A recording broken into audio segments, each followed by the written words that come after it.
Hello, welcome to Waiting for Game, a podcast presented by Melee Stats. And if you are listening, yeah, it might seem a little different, right? There might be an air of professionality and just like confidence that is this episode, just evident.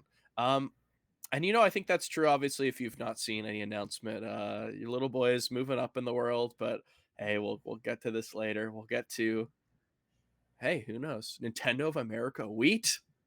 Who's to say? Before we get into what's going on for this episode, because we have a lot, we've got a great guest here, but of course, we have to talk about my good friend, my co host, and the first guy who's saying that majors shouldn't count for the MPGR, Edwin Budding. What's going on, Edwin? Not much, man. I'm really excited to be on the show today. I will say it's a rare occasion where, in addition to seeing one friend sell out, I'm seeing two friends sell out, and I'm actually getting outnumbered right now by Nintendo shills all around me. It's official. I mean, Yeah. I think that the next step is that we're going to be selling Nintendo merchandise. We're going to be defending everything we do. We'll actually be paid full time to watch social media for them very soon. But fortunately for the audience and for our typical listeners, I'm the last bastion of reason in the world dominated by, as Wheat would put it, professionality. But I'm really happy to be here. Wheat, thanks for introducing me. I'm really happy also to introduce Chroma, who is also commentating CEO this weekend. Chroma, Mr. Lover of Corporations, what have you been up to, man? How you doing? I'm doing great. As I've always said, the free marketplace will really decide everything. Intellectual property is a personal point of passion for me. I've just finished reporting Thunder Gaming's tournament to Nintendo as we speak. They were very interested to find out what was going on. They were out of the loop, let me tell you.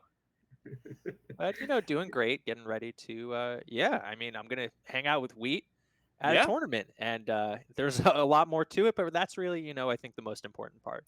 Hey, when it gets down to it, it's just a couple boys hanging out, and we've got a little bit to talk about here. Obviously, we got CEO coming up. Some other recent news hey, top players are going to top player one way or another, and I really want to get into that. So I think that if we are able to make a whole episode, I think it's going to be great. And if you look at your podcast app or the YouTube, VOD of this, if it's only a few minutes, and that means that we have said something unsavory and have gotten immediately pulled like from the stage with a giant hook. But until then, we will continue to talk about what's going on. Of course, we've got CEO 2022 coming up, so this is the first up of the Panda Cup. This is going to be a pretty interesting tournament here. I think CEO is always someone that has flown under the radar for the past couple of years for Melee, but we've got a little bit of a cool group here. Unfortunately, we have some DQs, but I don't know. We still got a good group. Panda. I'm for some reason I don't know why he's the first one I mentioned. Panda is here, but we've got PG Plup, we've got Liquid Hbox, Crudo. We've got a lot of good people here. Edwin, you are not going to CEO. You're the only person here of the four of us, including the man behind the ones and twos right here. Oh yeah. You are Oh, not that's going to gonna be rule. hanging out at the sunny Daytona Beach, sipping a Mai Tai on the like a big chair on the beach. What are you looking forward to when it comes to CEO? Well, I think obviously there's a bit of a damper at the event because Leffen and IBDW are not going to be there. Leffen because Well, of IBW is going to be well, there. yeah, I guess IBDW will be attending doing content stuff. But yeah, it's a shame that we're not going to be seeing them competing in a bracket this weekend. Um, that's kind of a whole topic on its own. But I think that we got a lot of interesting talent coming here, right? So like you mentioned some of the heavy hitters, like at the top, like Plup and Hungrybox. We could be seeing them play each other. We're going to be seeing Crudo show up. This is someone that who knows what this means in the first half of the year so far, but potentially top 25 player, top 30, so somewhere around that range. One of the best Sheik players around. We're going to be seeing a lot of Florida talent come out, and this is typically the kind of region where like SoCal on the West Coast has endless amounts of like heavy hitters and people who can take sets off heavy hitters. The thing is, in SoCal, people typically know who those players are, right? You got your Asashis, you got your Caspers, and now you have your Steeches. In Florida, I will say, historically, when you look at majors, when you look at tournaments that happen there, the players that it's like they have an endless assortment of players that you've like never heard of that just like randomly beat good people and they just never leave Florida. Florida just has like this endless motley of like Akirs, right? Or you have a player like maybe slightly more well known like Webbins, right? But then you got like your Chipotle pluses, you got your like your Peach Pants of the world. A lot of just random players that like it's like the kind of people that you run into on Slippy on unranked or something, and you get destroyed by them, and you're like, who the hell is this guy? And you're like, you Yo, look whose up Smurf is Peach Pants? yeah, and it's like, no, that's just a player from Florida. No, So that's Peach Pants. yeah, we're gonna be seeing a lot of those kinds of people at this event. So not necessarily like it's almost like they have the same skill of the up and coming players that you know, except you have literally never heard of these players before, or you've only seen them in like online brackets, like when they at like bigger TMTs and everything. So yeah, it's gonna be interesting. I think we have a pretty definitive like top field of competitors, and then you just have this like wild group of people after the top like 15, 23 at this event who are all like just very good, but you don't really see much of them at all. Or when you see them, it's kind of like insular, right? Like one player I'm really excited to see this weekend is Jay. Jay, she shows up to like one tournament or two tournaments a year and takes like a top 50 player or whatever to the brink and then like disappears. Like that's the kind of field that we're going to be seeing here. It's Jay's going under the tag It's a Wonderful Life right now. Is that right?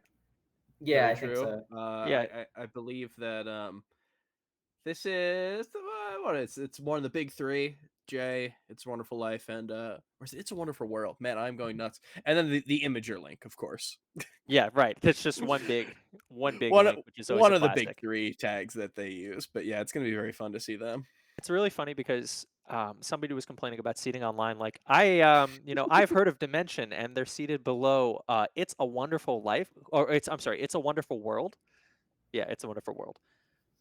Who I do not know, but the person I know should be seated above the person I do not know. And if you really come to CEO with that mentality, you're about to get mixed in side bets. Is really all I have to say. I mean, there are a lot of players I just haven't seen in a while that I think could do a huge amount of damage. Like Panda will win the event, of course, right? But Panda, round one of top 64 winner side, is seeded to play Baraka. Oh Yeah, that's wow. horrifying. Yeah, Baraka that's shows very up tough. like 2 tournaments a year and then does really well or like nearly beats a top 100 player. Like Exactly. Like if Baraka lived in SoCal, they would just have these wild wins out of nowhere, and people would maybe know of them. Yeah, you get like 5 null wins a year or something, right? Yeah, or more. I mean, it's hard to Or say. more. Like Scarzo's gonna have to play Stockholm Syndrome. Wevins and Mhm. Prof are playing super early. That's It's- actually a really funky one. Do you think Prof goes Sheik or what character? It almost seems like certainly a Sheik. Sheik to me. Yeah, like Wevins with the Samus, but I don't know head to head. I have so much stuff that I have to prep on this. The bracket's also really funky because we do know Leffen is responsibly DQing for COVID. I'm actually not going to say anything about that. I think that's great. IBDW I wanted to make fun of more, but then I looked at IBDW's proposed schedule. It's pretty meaty, to be fair, and we're going to have time to make fun of IBDW later for the The ranking section. IBDW, Yes, making certainly. fun of segment is Yeah. Hey, I'm not saying anyone has to save it, but it'll be later. We'll hold it back a little bit, but yeah, I guess for concrete. So there are parts of the bracket that now hold more significance if they don't reseed. And talking to some of the seeders, I'm not sure we should assume the reseeding is happening. Yeah, I do want to say there is a chance. I don't think it is 100% locked in. Mhm. That is something that I mean, when you have situations like these, it's just kind of easy to figure out like, oh, is this going to be reseeded? And sometimes it's certainly going to be reseeded. Sometimes if it's like the day of, it's not. This is kind of an in-between case. I think we'll probably know more by the time, maybe Wednesday rolls around. But yeah, as of now, I think it's best to operate because there's a very likely chance that this does stay the same. So to operate that this is going to just be as it is. But who knows? Mhm. this could definitely change. Jake, you're right. There are some heavy hitters here. It's a pretty insane thing because CEO, like I've said, not historically a huge Melee tournament. We've had our big, Armada winning CEO 2014 in the ring, and then Leffen showing everyone up at CEO 2015. And then CEO 2016 was kind of the breaking point where every single person dropped out because of personal reasons. I mean, hey, 2 of the top 4 seeds here DQing. That is not the CEO record. That has already, been well maintained by CEO 2016. But I was pretty impressed by this event. There's over 200 entrants. I think 223 or something we hit right now. That's pretty dang good. One of the biggest of the year so far. And look at the top players here, because it's not a lot of top players. If you look at something like Double Down has about 300 Very top entrants, heavy. and it's so many top players. So it's cool to see an event like this because you guys are right. It is very deep, and it also has that regional flair because when you get over 200 people to go to an event and you look at the top 8 seeds and like Skurzo is one of them. No offense to Skurzo, but like it really does show the depth of something like this, and probably a good sign for Melee to come if we're able to get 200 entrants and have events like these more. But of course, let's talk about the Panda Cup. So this is the first step of the Panda Cup. Panda Cup is going to start here. It's going to have a bunch of events. I know that we kind of alluded to it. For anyone who missed the news, I am lucky enough and talented enough, I guess, and so is my good friend Chroma over here, to be a part of Panda Cup. And I'm going to be on an analyst desk and commentary, and then he, of course, is going to just be commentating the whole way through like normal. So yeah, we are very happy to be involved. Edwin, you are not involved in any capacity. So my first question Not to at you, all. Good first guess. question to you is going to be, what is your least favorite part about Panda Cup, and why do you hate it so much? Why are you? Is this like a test? Like, are you testing My me? question to you is what did Nintendo ever do to you that was wrong? Because I think they're a wonderful company that We're always pro Nintendo around here, Edwin. Yeah, this show especially has always been very optimistic about Panda Cup, about Extremely. Nintendo. Yeah, We've always loved Panda Cup. I don't think there's been anything to the contrary. no issues. No. So I think on a serious note, it is kind of nice to see that this thing that we have been waiting for any information on and a start for like half a year, like finally come to start, like have some semblance of a beginning. I'm interested to see how it turns out.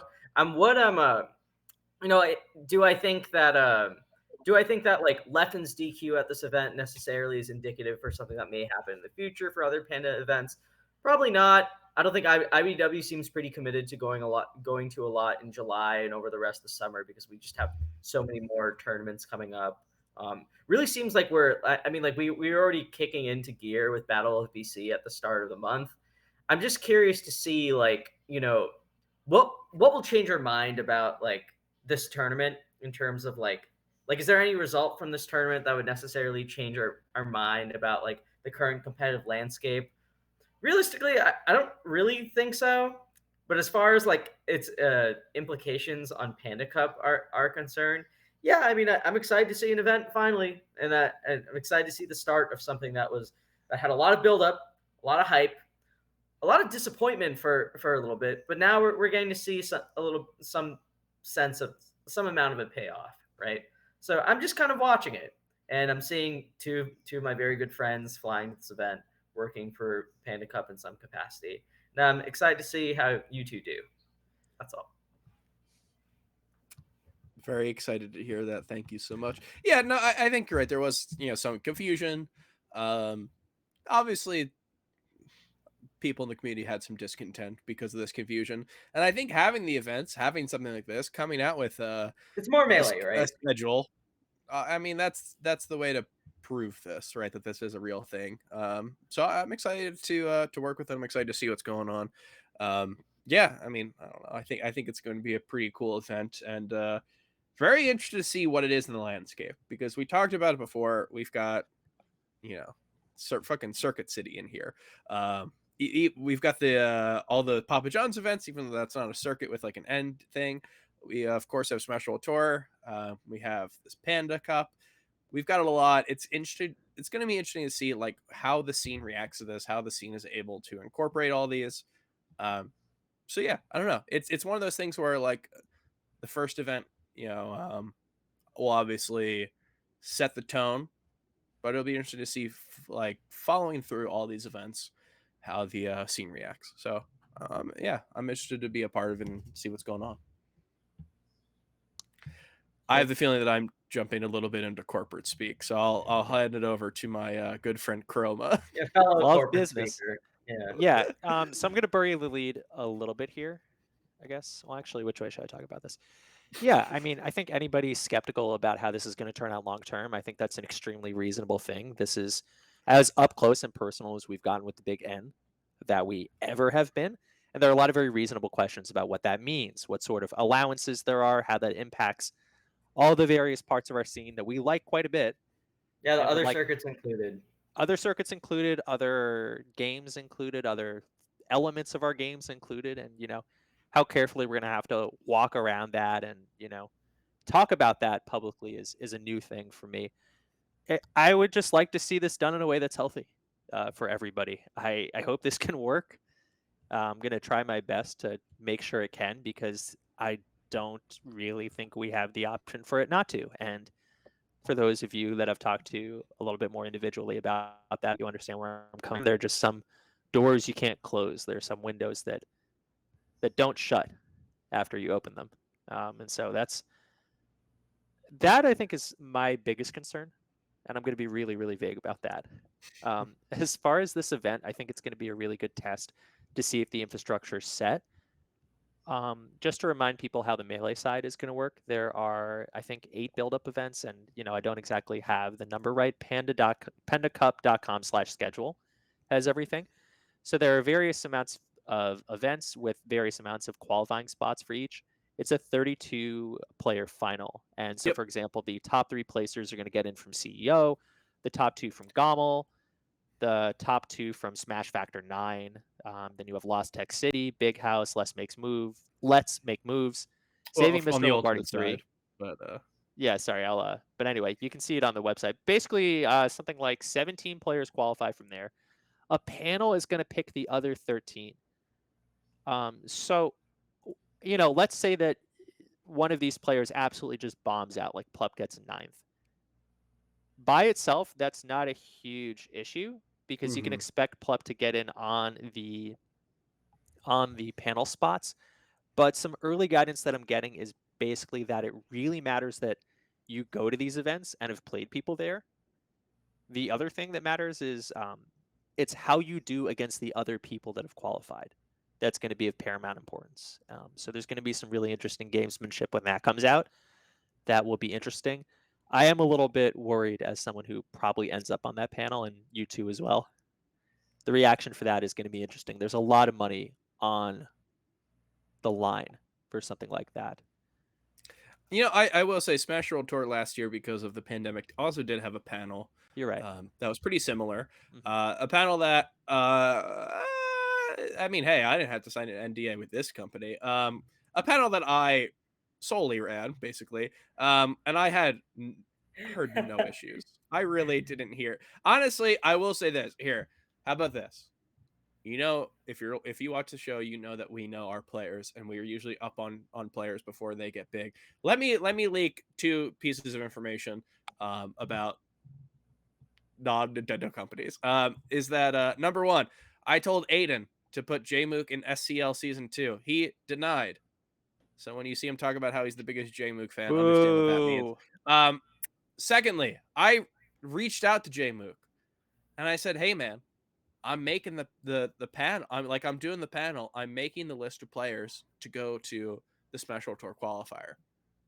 Just enter an online thing. I just need you to enter like more online." And then he didn't respond. I even messaged him and I was like, "We already picked our people. If you want to come as an alternate in case someone drops out, you can come, play friendlies, get free food." Nothing. And then Maybe you needed to reach out he to goes his to the manager. finals. I Or doesn't he probably, have a you know what? I probably needed to reach out to whatever manager he might have. But it's hard to say with managers, right? You know, that could change pretty Oh soon. my I wouldn't be god. surprised if J-Mook had a new manager in the near future, I'm but trying who's to. to say? I've been trying to come up with a movie that describes your relationship. Like I think, Yes, huh? like I What want is to this? say, the talented Mr. Ripley, and you're Philip Seymour Hoffman. Um, Jake, I really appreciate being called Philip Seymour Hoffman. Did I ever tell you? I told my friend one time that I was like, "What if for every Halloween now I just go as a different Philip Seymour Hoffman character?" And he said that'd be great, but I think you have to move to New York. He's like, I think that no other That's city in very America funny. would put up with that. That could be a great costume. You just did Synecdoche, New York one year. They're like, "Oh, you're Truman Capote," and I'm like, "No, I'm Philip Seymour Hoffman as Truman Capote." No, I would definitely get the shit kicked out of me. But hey, that's art right there. What were we talking about? Talking Of course, about we were the talking about J-Mook. panel. We were talking about panel. The panel will be very interesting because you're right. I do think it's a lot of second chance opportunities for this. Um, of course, there's a lot of slots up for grabs, and as far as I'm aware, these would be available slots. So let's say Hbox gets hey, let's say Hbox gets first at the big house. Let's create a Okay. fun scenario here. Yeah. And he's already qualified. I imagine, as far as I know, that would be, he would not take that slot and it would keep going down. Be So so yeah, good if he it'll just be took a cool 5 spots. opportunity. Hbox with the Infinity Gauntlet or whatever he just Like when has. you're playing the CPU tournament at your house and you just got like 4 of the spots. We're willing this to existence, aren't we? Yeah, that's gonna rule. But yeah, Anyway, my long point is that I think that the panel is a very interesting way of doing this because I think it's a course correct, right? Maybe maybe Mango doesn't ever get in a qualifying spot, but he has wins on J-Mook and he's got wins on SFAD and he's got wins on a bunch of people who maybe have qualified, maybe he being does picked by have the to go to panel. some. I am hearing that he does actually have to go to some events. You know what? We'll see what happens. Mango is not the player right now who needs to be made fun of for not going to No, events. no, Mango, no. I think he goes to Saving Mr. Lombardi. I think he gets on that one. I think he also makes it a big house. he's signed up He'll go to for. Gommel, right? Is he going to Gommel? He signed up. Yeah, Gommel's so hard. Gommel, you've reached. got to be top 2 to qualify. It's gonna be insane. Well, how about this? Let's talk about the people who we have here because this is the first one. There are 3 slots up for grabs. This That's is right. one of the very few tournaments that have 3 slots, so this is definitely a chance for someone to make a big run. However, this is the first tournament, so no one is currently qualified. We've got without Leffen, without IBW, we've got a little bit of an interesting thing here. I think that there are 2 definite contenders for those slots, and then after that, it gets a little wider. I'm gonna be. How about this? There are 3 of us here. Mhm. Why don't we just be egalitarian about this? Jake, who do you think's gonna make it? Oh, I don't want the first one. Well, you don't Oh, are want you the saying last. I get to Jake. pick all 3 is what you're saying, right? No, pick one because you Pick don't want the one. last one. Okay, so we talked about this, that there are some players that have easier brackets than others. Like True. in a situation where you can beat Plup and you're, let's say, for example, Magi, and you just get that win. We've seen it sort of before, then Magi qualifies. That's basically it. Magi, if I look at her bracket, because she is seeded to play Leffen and Leffen will not be there, Magi has to beat Sharks, which is not easy. Then Panda, not easy. And then like some mix of Wevens, Prof, Tsunami, Poppy, somebody. But that's already winner semis, Never mind. right? That sounds like the most difficult thing I've heard in the world. Yeah, but then there's I was gonna Axe. Magi say has for to beat Magi. Wevens. Yeah, I was gonna Axe say for has to beat Magi Chem. specifically, that's horrifying. Axe Axe has has to to beat beat Chem. and Hbox, Ooh. and that's to get him to semis. Like Axe does not have a very fun draw, is really my point here. It's funny you mention that because, like, weirdly enough, Pikachu I think is one of the matchups that like Kem was very like not super comfortable with. But I think heading to an event like CEO, like he's such a solid all around fox that I could see like someone like Kem will probably see someone like Axe coming up in his bracket. And more often than not, like because his foundation is so good and he knows who a potential opponent will be, I feel like Kem will like kind of go into that like not like having shored up a lot of his like matchup knowledge, right? So essentially, yeah, I agree with you that Chem is pretty scary for Axe, but I do think it's funny because like if you ask Chem, I don't think Pikachu's a matchup he particularly likes a lot or like feels very comfortable, and he tends to kind of like tilt against some of the worst characters. But I think for Axe specifically, yeah, that's horrifying. It's like horrifying a lot. But I do have to say, probably the odds-on favorites are Plup and Hbox. And probably, out of 3, I do pick Crudo. There are some players that I like to make that. Crudo does not have the best bracket. Crudo has early Plup in quarters. It'd be a little bit easier if you did not have that. KJH is a really interesting one because KJH has Smash Daddy. Then, well, that makes Smash Daddy an interesting one too. Exactly. I mean, Smash Daddy, another one. But the reason I bring up KJH is because KJH has beaten Hbox a couple times online recently. Online. What does that mean? Nobody knows anymore. Jake, of course, there's no way to play Melee online. Well, I mean, of course. I mean, this is all like, if you run it like ESPN, with the simulations and everything like that, I tend to think KJH would do very well. Just from what I know of them. Just all vibes, it makes sense. And then KJH would have basically the Vu, Akir, Peach Pants side of quarters. That would be like a quarters match. And then Hbox. Let me talk about Hbox's 2020 and 2021. H-Feast. He had not, for a while, there was a time where he was not doing well. Of course, we could not have LAN tournaments because of COVID. And like I said, of course, there's no way to play Melee online.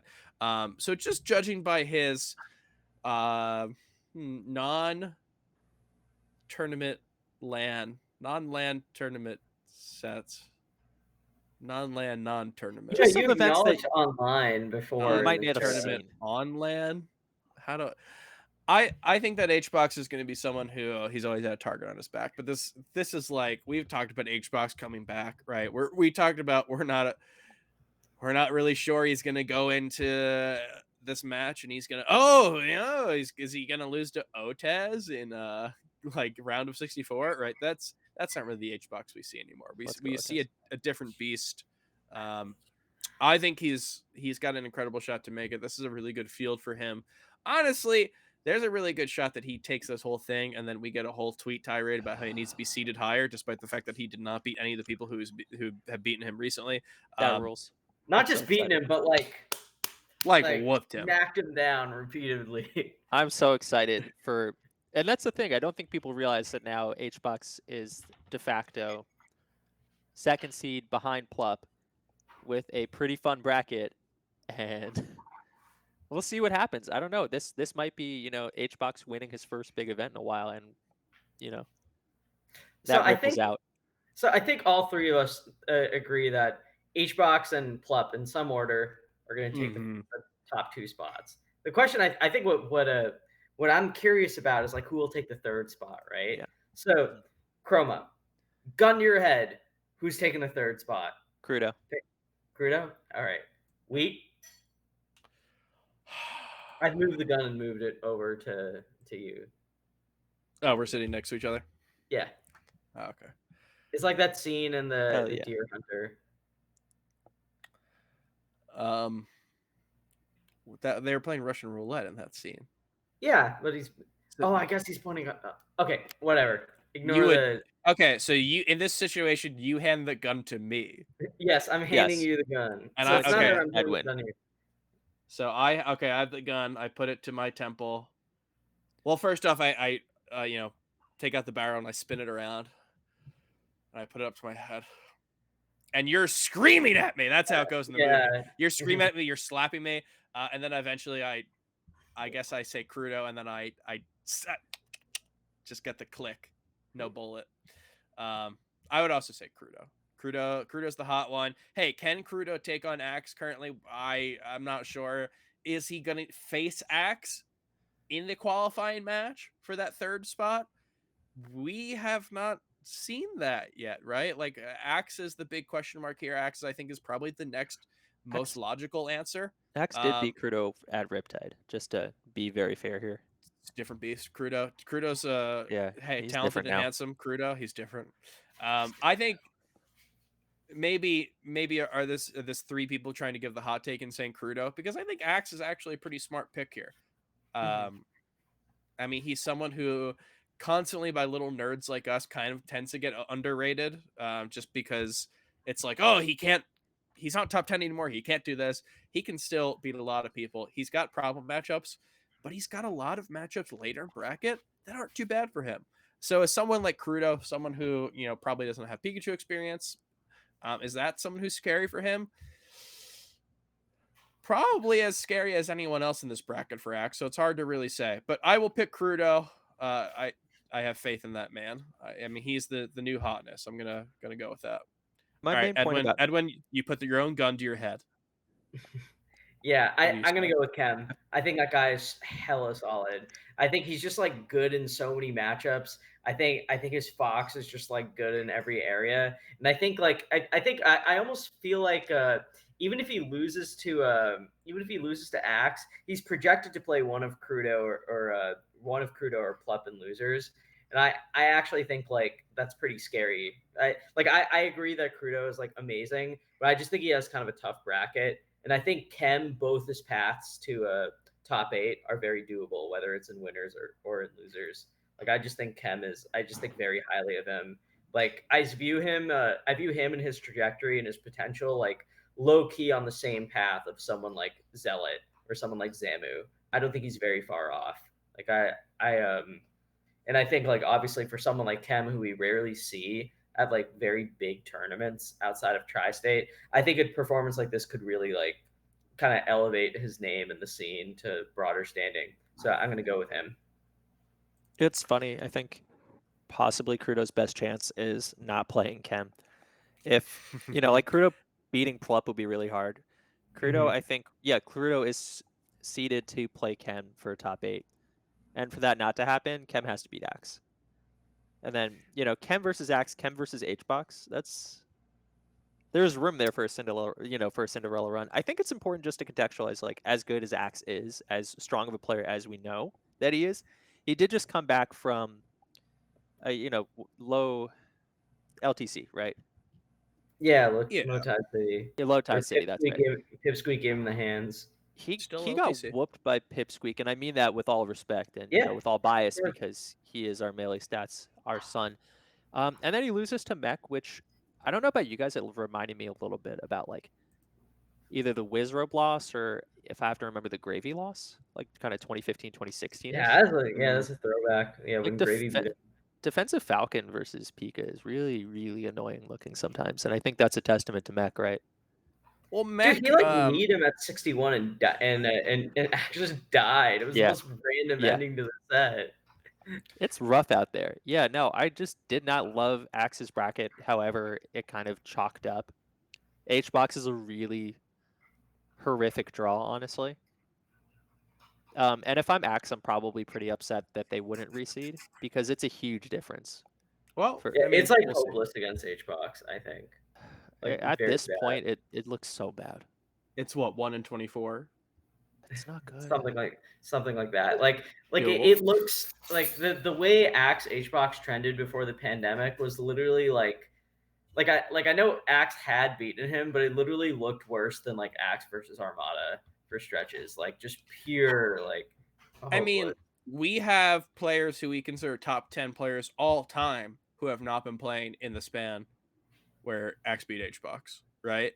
That is, they have entered the scene post Axe beating Hbox. We have Zane, IBW, not top 10, but top 20 all time probably.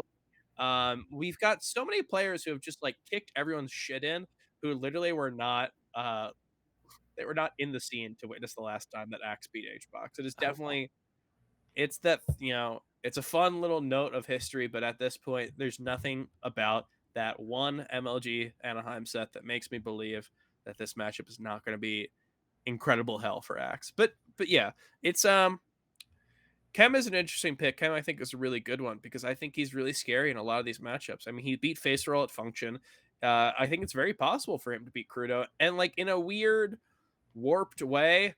I probably would say that Crudo would be more afraid of Kem than like a stereotypically better Fox player there's something about like Kim looked so good versus face roll. It was nuts. he Yeah. is just zoned in. I mean, Kem, hey, we talk about the face roll win, of course, and this is going to sound dated as hell, but a 2020 LAN pre-pandemic win. He beat Swedish at the first nightclub. That's right. Like he has been taking names. Yeah, if he gets a bracket where he gets these matchups that he wants, I think Kem's a really good shot. But of course, we'll have to end up seeing.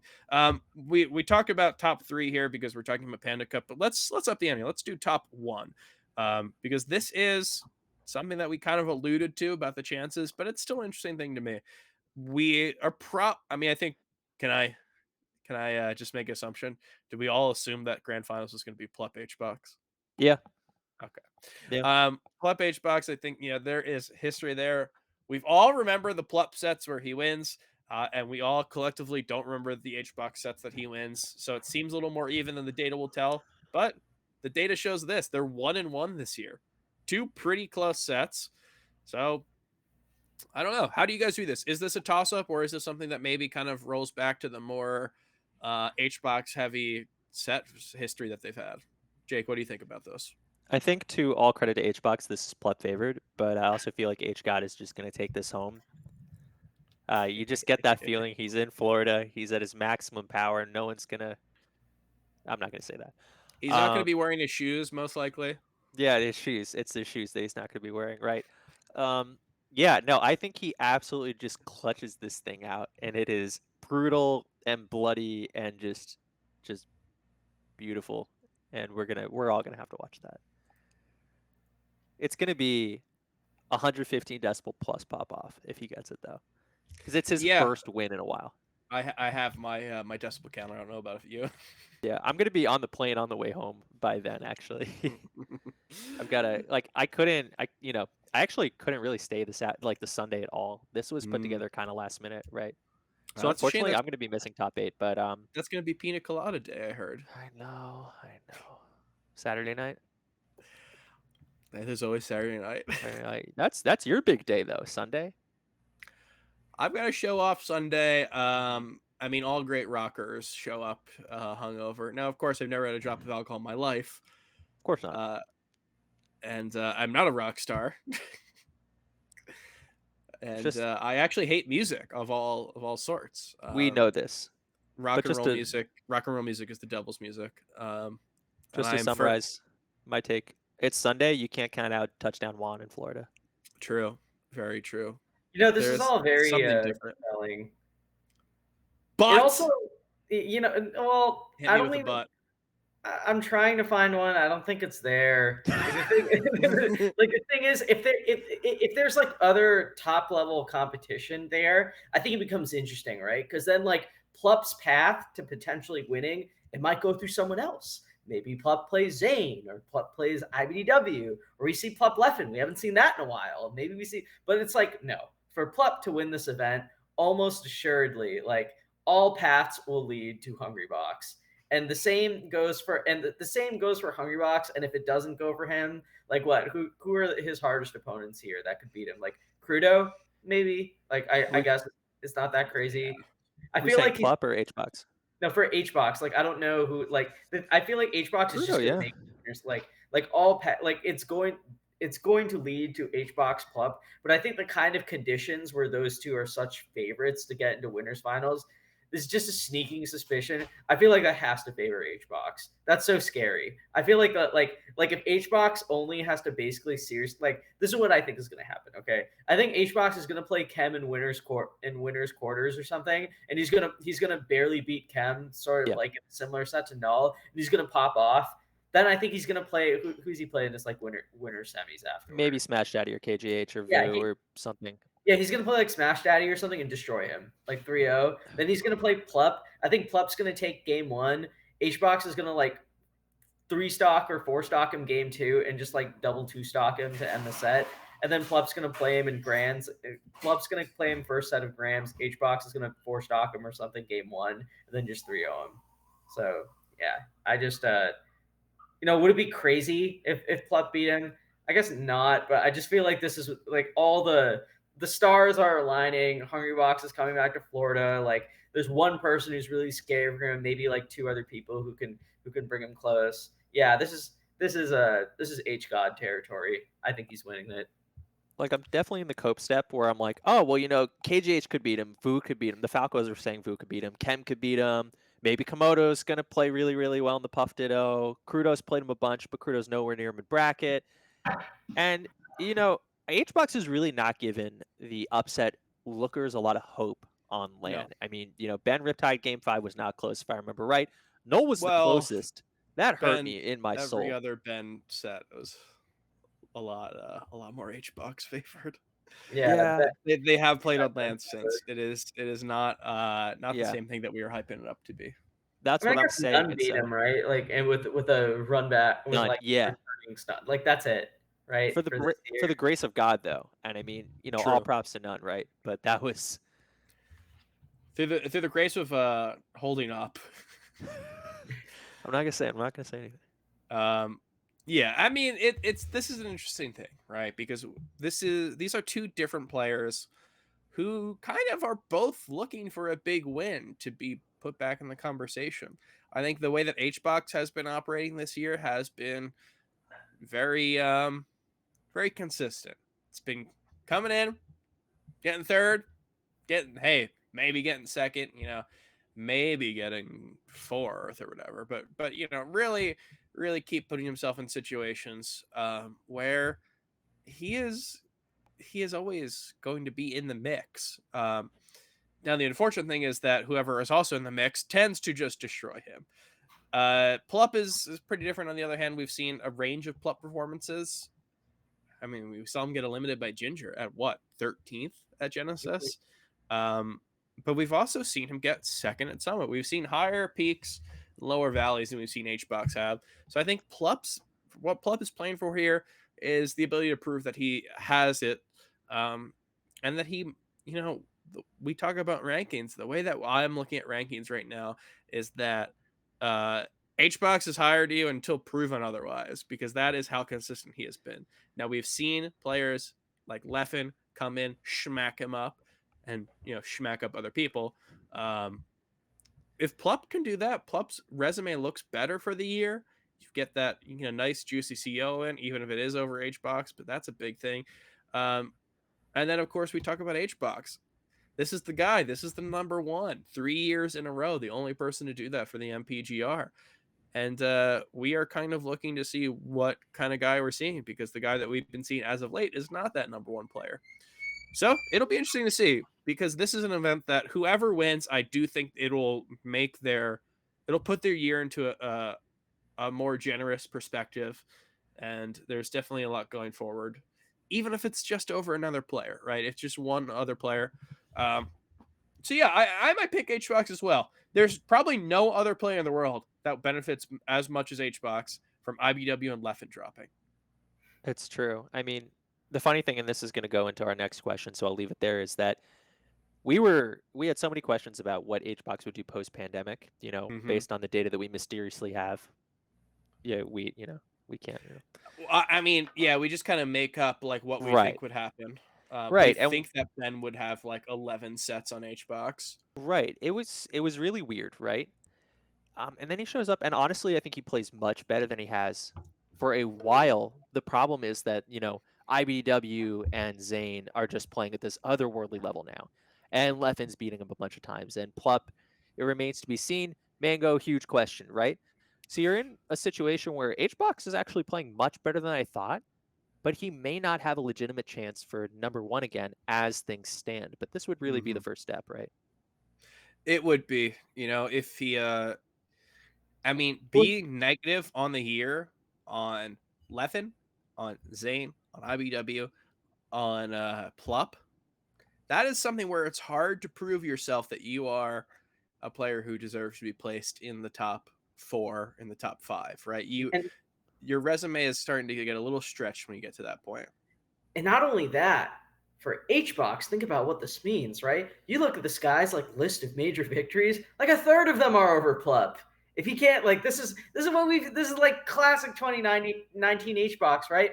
Even when he's not at his best, we've seen him go to so many big tournaments where he just beats Plup twice and another another top 5, top 6 player or whatever and wins, where he beats like Club and Axe or something to win a tournament. This is like in Hbox's element. So I also want to add, like, just for him personally, like, this is the kind of comfort zone that 2017 to 2019 Hbox eats up. And if he can't do it in 2022, this is a fun, like, we already know this is a fundamentally different player than the Hbox of the past, but like, this is as close as you can get to creating conditions to where we can see a glimpse of 2019 Hbox, right? And if he can't capitalize on that, I almost think it's like a, I don't want to get too armchair or whatever, but right, like, if you're gonna manufacture an Hbox victory to like get to hype him up at the end of the first half of the year, this is the tournament that's it, right? It doesn't get any better than this for him, historically, if at least. If Edwin Budding gets the king to the keys to the castle and is told, Team Liquid says, "Hey, Edwin, we're taking you aside. We need an Hbox win to instill confidence in HFAM. Hey, the HFAM, they're just getting, a little restless. We need you to bring everyone together. We need morale. We need a morale booster." I think this is the tournament that you do. Yes. Right? Everything including IBW and Leffen dropping out. That's literally like how this would go. Like, maybe you throw S2J in there, right? Maybe you throw SFAT. There's like very few other players who I think would be thrown in to like make this win look more look a lot better, but also not really fundamentally change Xbox's chances to win. Nothing against S2J and SFAT, but like, it's classic Edwin and Wheat and in the venue, like sitting together, and then as soon as like losers semis end, we get up and we leave early, right? Like, this is a classic. I would never do that. I love Melee, and I yeah, love seeing. I would never not watch a top 8 broadcast brought to us by Panda Cup. What was I? Yeah, so 2 quick points. Number 1, I think you might throw Mango in there too. Well, at this point, you might throw Mango too. Those sets look bad. So not close currently. Number 2, I still think there is a road for Hbox, even if he loses this event. I think he could still have second on the year, because the one thing that he is that nobody in that tier really is besides Zane is undeniably consistent. It's reliable. Very true. IBDW's got some weird losses, and we're going to talk about whether they should counter a lot. Leffen, it's unclear exactly what's going to happen, activity and overall records at the end of the year. Plup, again, there are some serious questions there depending on how active and how many people beat him. It's going to be weird. Hbox might end up clutching out like second on consistency. So to go to why no matches are going to count anymore. No sets. Yes, there's definitely a little bit of a sea change that we've been seeing in how everything's been operating. By the way, really quickly, I just want to say, also something to throw this in the mix as being a tournament that is almost exclusively tailored for Hbox to win. This is a CEO. This is a Florida tournament that does not feature Wizzy. I know that he is not currently living in Florida, but I mean, come on. If you want Hbox to win a CEO, this is a damn good way to fix it. Hbox wins, a round of Hbox wins for everyone. But yeah, what does this mean for the MPGR? Because we are seeing a lot of interesting things. Obviously, we can talk to our faces are blue about who is the best, who is going to be whatever. But there are things that are going on outside of that have been a little interesting. We obviously are looking at a couple DQs here, and this is not something that is unique to this tournament. We've been seeing some sort of lack of attendance from some top players. We've seen DQs. We've seen not signing up. We've seen people saying, "Oh, I'm not going to attend this thing." And it's interesting because this is the first time that we are going to see an ordered list since 2019, since the 2019 top 100. So there are definitely some things that are up in the air, some questions, and we had some stuff that was clarified by PG Stats earlier through practical tasks. So there are some small changes that are going to be made, and I think the one that interests all of us is the one about locals. Locals is definitely a contentious thing. In the past, I know that I'll speak for myself. I know that I have always been a proponent of counting locals as far as data sets go. If the individual person doesn't count it, who cares? But I think it is important information to be given.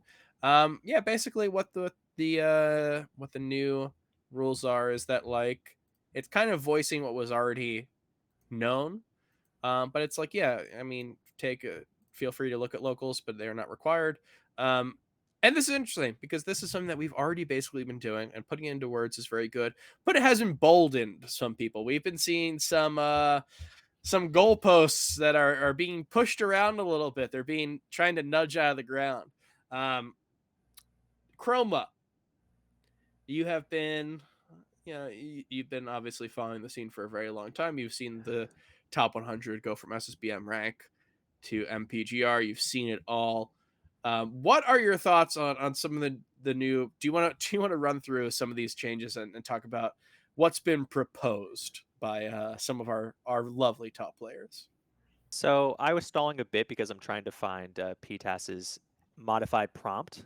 But just to come back to it, yeah, I mean, I planted my sticks pretty firmly into the ground compared to basically everybody else when saying local should count a little bit. There's a competition going on. To some extent, this should count. But mostly, I was just worried that I was just going to lose an Overton window fight, right?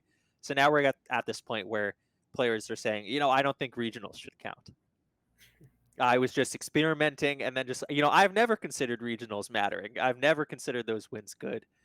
That's not how everybody else feels. I mean, to delegitimize regionals is a really weird thing in my brain.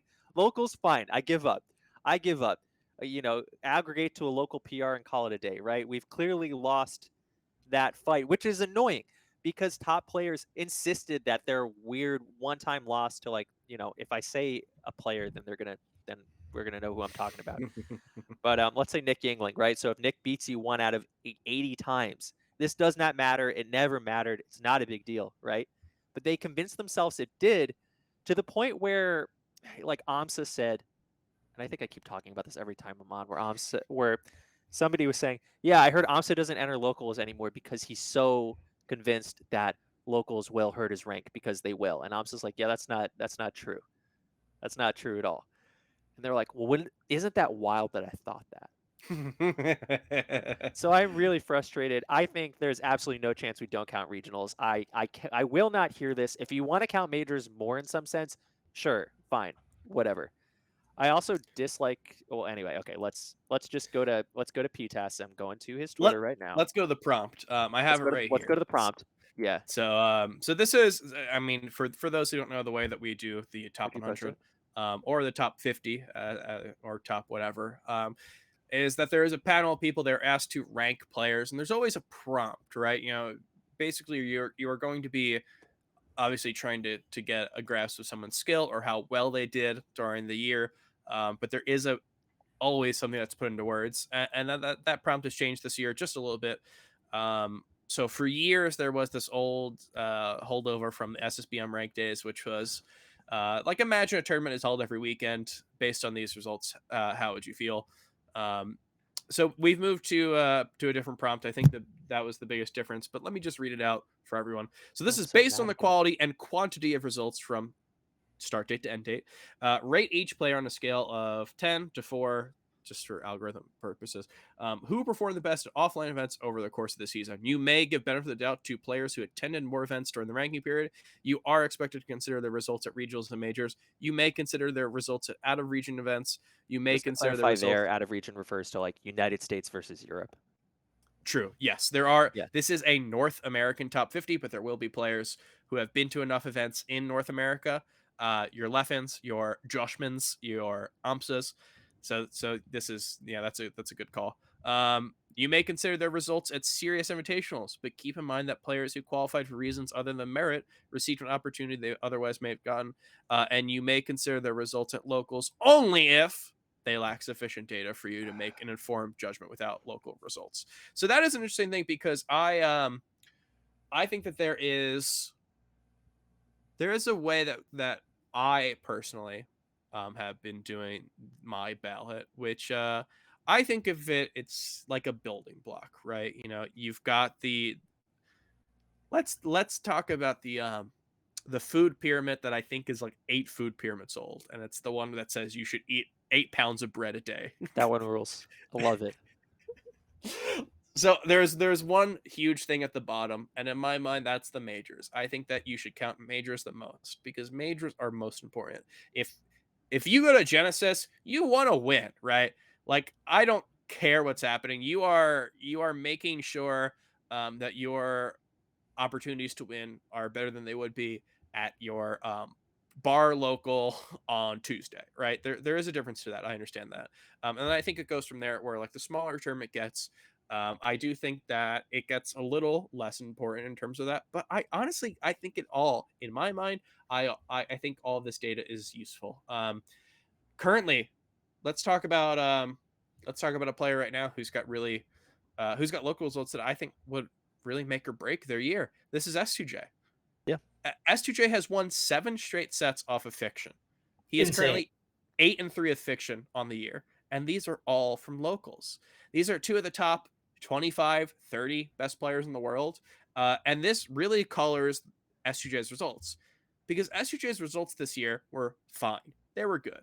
He's got he lost to Moki at Genesis. He beat Moki at Battle BC. He's got an upset to Sunsei. He lost to Spark. He beat KJX Falco. These are results that in of themselves don't really tell you maybe as much as as you might want to know. What does this mean? These are results that probably like 10 different people could get. So the idea of putting those results in context and saying, in addition to those results, he also has an 8-3 record with other players in this tier. Suddenly that makes me feel a little better about those results and makes me see, okay, so you have a Moki win and you have all this, right? It is definitely a contextualizer for me. And I think the interesting thing here is that when we talk about locals, when we talk about regionals, the people who are always upset, what ranking are they generally, fellas? They're pretty high. I think they're pretty high. They're pretty because high. You don't talk. The 99th Yeah. person doesn't say, I only wish majors counted. Kadorian got 70th last year. Kadorian is an extremely good player, or 2019. Kadorian is an extremely good player, and he's a player that we got to see his rise because we recognized him on the original 2019 Top 100. I think that if we don't count his local wins, does his 33rd at big events, does that really move the needle? Who's to say? Edwin, you have been obviously a ballader for a long time. What do you think about all this? Yeah, so I'm just gonna say, look, I think you put it well, right? So like majors are the most important thing that you have, right? Like that's where like you really get a chance to kind of apply to show that all these other results like could pay off in something, right? Like we've seen years where people have great regionals and great local performances, but like they have lackluster majors that stop them from getting top 100, even if they get on the nominee list, right? But I think the point is that like locals and regionals, you need those kinds of things to get you in the door, right? Like you need those kinds of things to get people to start paying attention to you if you start doing well at those sorts of events. Now, is winning a pizza time or whatever, is winning a Verdugo West going to separate S2J from none? No. But a lot of those may show that SJ and none are not that far apart in terms of how they have performed at tournaments where you compete and where you win or where you lose, right? The whole point of going to a tournament as a competitor with other good players is to defeat them, and that there's people who can win and there's people who can lose from them. And I think it's very frustrating when people in this discussion have these big ideas on what they think should count the most out of their wins and their losses. And because the way that works and the way like people's priorities are as competitors or whatnot, like that's not going to apply across the field. It's easy for you to sit, or it's easy for someone to sit there who is a top 5 or top 10 player and say, well, at regionals I experiment because I go to 7 majors a year and those take all my attention. But if you're a top 50 player or you're someone trying to get your name on the ballot, you're not going to 8 majors a year. You're going to maybe 2, if not 1. You're getting your chances at like beating good players and getting good experience by playing at regionals. Without something like regionals, like even saying the idea of, well, like we shouldn't count regionals if there's sufficient major data. Who does that apply to?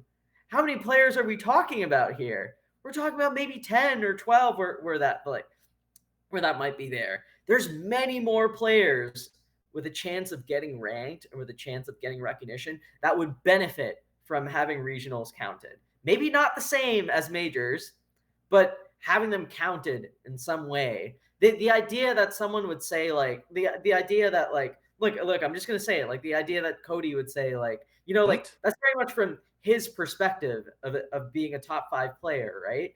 But for someone like BBats, like to not count like his victory at Creed or to count his great nightclub performances or whatever, like the idea that like there's many more players who would benefit from going to a lot of regionals and getting good results at them versus like this idea that like we should like it presupposes so many things, right? So many things that only apply to a small group of players. The rankings are not supposed to cater to them. The rankings are supposed to be a list of it's supposed to be like a report card for players and how they perform at tournaments that they try at. And ultimately, like I'm just gonna say, if you go to a tournament and you compete, you are trying in some capacity. Maybe not the same as you would try at a super major if you're a top 5 player. But if you're a top 50 player or top 60 player, like is defeating Kadoran at a I don't know why I keep going at pizza time, but like pizza time or lawless, like is that on the brain, by the way? Does it Pizza Time did lose the venue. Oh, okay. Yeah, lawless. just to cut in, shout outs to Georgie and everybody in San Diego. Pizza Time did actually, they sold the restaurant. Okay, imagine you're on a salty Splatoon. Yes, which probably Kadoran. also. Yeah, yeah, beating Kadoran at Genesis would mean more, but it should still mean something if you beat him there. Like you can't just not like. I think the fact that you would presuppose the idea that like everybody goes to majors or whatever, or like where it's like so clearly just a small group of people. Like that's not the rankings are not just meant to cater or like reflect those suppositions. Or whatever. I don't know. It's just like it really bothers me when people talk about it like this. No, I agree. I went through all the discourse and I'm back down to Zen mode. First of all, yeah, I mean, yes, people are experimenting at locals and we should encourage them to enter while they're experimenting. That's an interesting consideration. But like Joshman and Kadoran have played 3 sets. One of them happened on a bigger stage than the other 2. Kadoran won that one. Does that matter more? That's an interesting question. I'm not sure the other 2 shouldn't just not count. I think when you look back at it, like when I look back through what Cody's saying here, just explicitly from his words, and he would probably also agree that, like, if you don't have enough larger events, which is true for most of the scene, majors are not cheap to get to. How you do is very dependent on your bracket luck and how you play that one day. Whereas top players who are professionals end up at a lot more of these events. Then, Cody will probably meet us halfway and say, yes, for them, regionals should count. The thing that I think we should talk about is, and Edwin, you responded to this. Cody said this, and this keeps coming up, and it's a topic that we should probably talk about again because it keeps coming up. Cody says, yeah, my issue is if I'm going to get penalized for going to function or nightclub, and then he says in parentheses, which I indisputably have literally nothing to gain from, then I can't fundamentally support my region by entering. It just disincentivizes top players from entering smaller events, which sucks in his opinion. Now, I want to first of all contest those 2 specific events. Nightclub, he beat Polish. That was huge. And if he beat Aklo twice, those are huge, huge wins. Top 10, top 15 wins. And if he beats everybody else, like Swooper, Scarzo, a bunch of other people who were there, Slug was there, Mont Money's there, those are huge wins. And that's going to really help your resume. You're gaining a bunch of ELO points, even if, we don't use ELO, but just think about it in terms of ELO for the people that do. You gain a couple points every time you do that. You lose more if you lose. But altogether, you're not hurt more for losing as much as you would expect to versus those players. Right. Like people might make fun of you for losing to Swooper, but if you beat 15 people like the Swooper and only lose to the Swooper, that's still net better for you. And then Nightclub, I mean, he played Moki. Moki was there, Ginger's there. So you have a situation where he's the top seed. But I think if you run through his expected value of how he does, he thinks there's only one outcome that explicitly helps him, and the others hurt him from a ranking sense. And I just need to emphasize that's not true. There are a lot of boogeymen when it comes to boogie persons when it comes to ranking. Yeah. And I think that is the big one, right? One, there is the idea. There's so many things here. It's One, just to cut it off really quickly. It's this distinction between performing to or underperforming your seed versus performing about how we'd expect from that sort of ranking. there is a lot to be said for someone who is hitting the mark pretty consistently, right? And that goes a long way, even though it might not look like it. I honestly think that there is stuff to gain from here, Jake. You're right, and I will say this as well: if you are a player who, maybe you're trying to min max it, and you're saying, I don't get anything from going to this event. Um, when you go to an event and maybe it doesn't go well, it is a larger percentage of your sets played. If you go to one tournament with a swooper at it and you lose, um, you're going to have a pretty bad record versus the swooper. But if you go to multiple and you are 7-1, then it really doesn't bother me too much. And there's a few things here that I'll say. I want to talk about the fiction S2J thing that I said before, because I think I left out a really important thing, is that the way that this colors my perception of these two players is that I think that I would rank S2J higher than I would have before, and that fiction I don't think I change. Fiction is Yeah. a player who has indisputably better results at majors this year than S2J does, but I think I'd probably put fiction higher by a small amount if locals count, and by probably a little bit of a larger amount if locals don't count. I want to make it clear that if you are Kudoran and you go to an event and Edwin, name me a fun SoCal player. Soon say. Soof. And if Soof is there and Soof takes a set, if you're 18-3 with Soof at the end of the year, I'm not about to move Kudoran down to 14th place instead of 12th or whatever. Like, there is a lot to be gaining from locals, and this is a conversation that I don't have time for. Not this is a full episode. Is that there is something to gain from going to an event that we cannot say in W's and L's, right? There is something for a top 5 player to attend a local event. There is support. There is framework, right? There's legitimacy. There is so much that is to be gained from an event having a top player. Maybe is there a lot to be gained from that top player going? Maybe not as much, but the overall gain that can come from that is huge, and it's something where you got to think outside of yourself. So Edwin, I think you're kind of hitting on this, and I'm switching points. So there's so much to go through here. But one of the biggest things is that we are working with a framework that is trying to treat every single person equally, and that's not the case, right? Right now, basically what it is that if you are top 10, you are being treated with the same exact standards as someone who is 91 to 100, which I personally, I would rather, if it's not like okay, well, if you're going to place in the top 10, then you have different rules that I would love if that weren't the case, but we do have issues coming through there.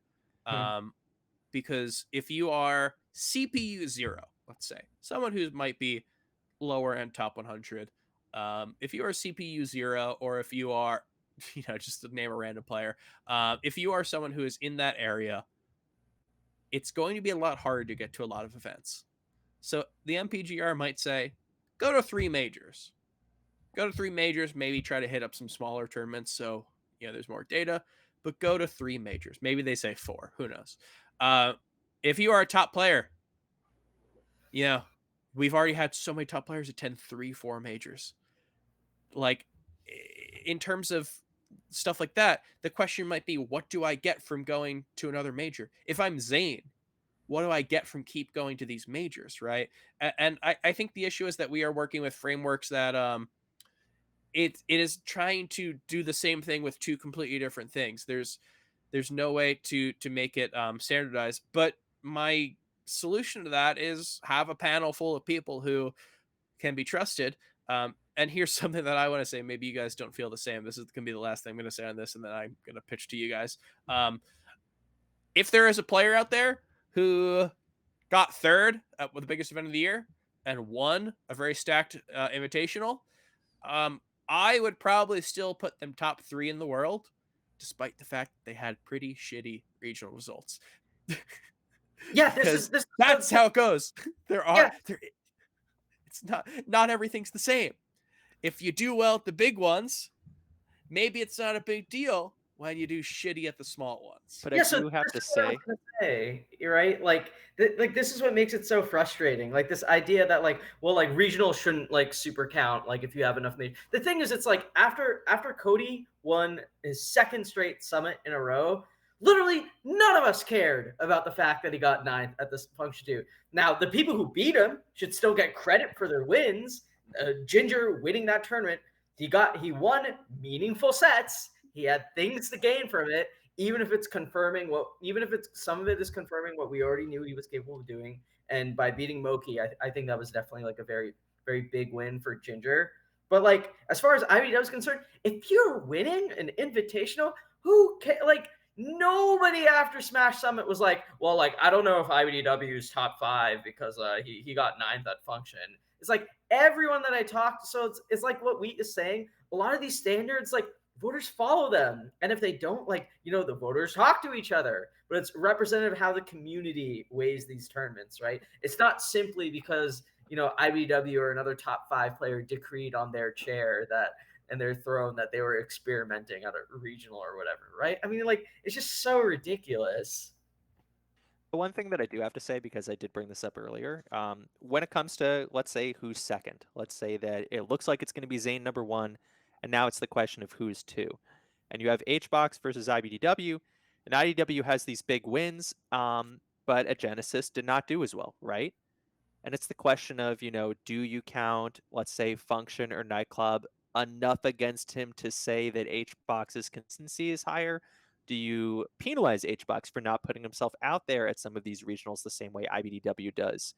I think these are very nervous and fair questions if you're IBDW thinking about them, right? Mm-hmm. And so I think you in that situation, being Cody, would want to steer this to say, I won 2 of the big ones. Hbox didn't. I'm second. He's third.